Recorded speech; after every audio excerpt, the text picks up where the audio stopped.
আসসালামু আলাইকুম। সুপ্রিয় দর্শকবৃন্দ, আমরা আজকে যে আলোচনাটা নিয়ে আসতেছি এটা প্রত্যেকেরই দরকার। ইভেন একাধিক দর্শক আমাকে বলেছেন যে ভাই, আমরা পেটের চর্বি কিভাবে কমাবো। তা আমাদের পেটের চর্বি কিভাবে কমাবো এবং এটার আমরা 10টি খাবারের মাধ্যম দিয়ে আমাদের পেটের চর্বিটা কমাবো। আচ্ছা, পেটের চর্বিটা কেন হয় বা কিভাবে বাড়ে এই জিনিসটা আগে আমরা জানি।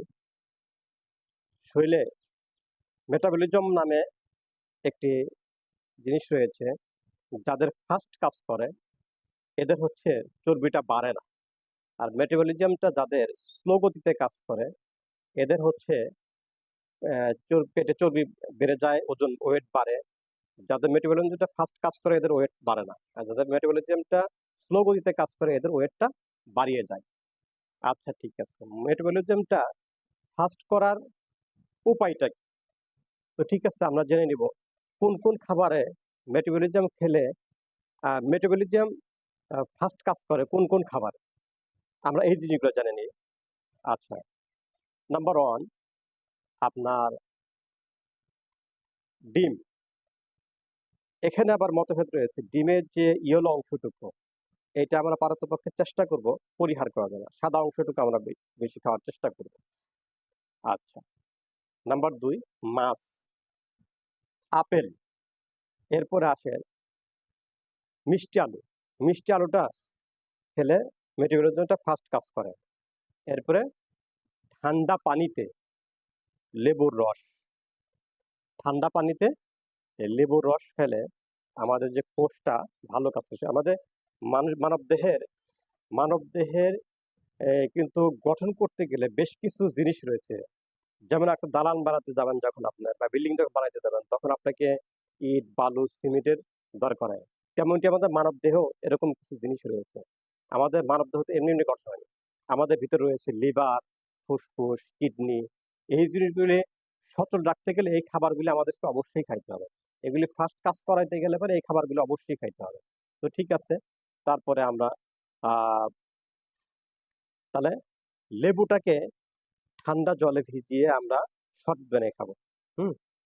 এরপর আসেন ভেন্ডি। নাম্বার সিক্স হচ্ছে ভেন্ডি। এরপরে শাকসবজি। শাকসবজি আমরা বেশি বেশি খাওয়ার চেষ্টা করব।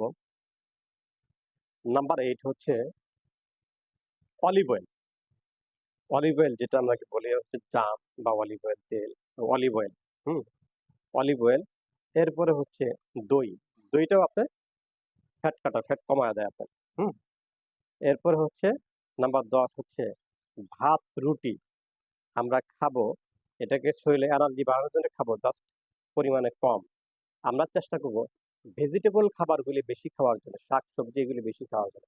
আপনার প্লেটে ভাতের পরিমাণটা কম থাকবে, রুটির পরিমাণটা কম থাকবে, জাস্ট ভেজিটেবল খাবারগুলো বেশি থাকবে, শাক সবজিটা বেশি থাকবে। তাহলে ইনশাল্লাহ অবশ্যই আপনার আহ, পেটের চর্বি কমে যাবে। আরেকটি বিষয় আমি বলি, এটা হচ্ছে ঘরোয়া পদ্ধতিতে খুবই ভালো একটি আমার পরীক্ষামূলক এটি একটি পন্থা। সেটি একটি কাজ করতে পারে আমাদের বোনদের ক্ষেত্রে, এই কথাটা বলবো আমি। আপনারা বাসায় দড়ি খেলাইতে পারেন। ছোটবেলায় যে আমরা দড়ি খেলাইতাম, এই দড়িটা বাসায় দড়ি খেলাইতে পারেন, দ্রুত আপনার পেটের চর্বি কমবে। তো ঠিক আছে, যারা আমার এই আলোচনা স্বাস্থ্য বিষয়ে 10টি টিপস যারা শুনলেন, দেশ ও দেশের বাইরে যারা আমার আলোচনাগুলি শুনছেন, প্রত্যেককে ধন্যবাদ জানিয়ে জেড এ টিভিকে সাবস্ক্রাইবার করুন, আমি যেন বেশি বেশি আপনাদের খেদমত করতে পারি। সকলকে ধন্যবাদ।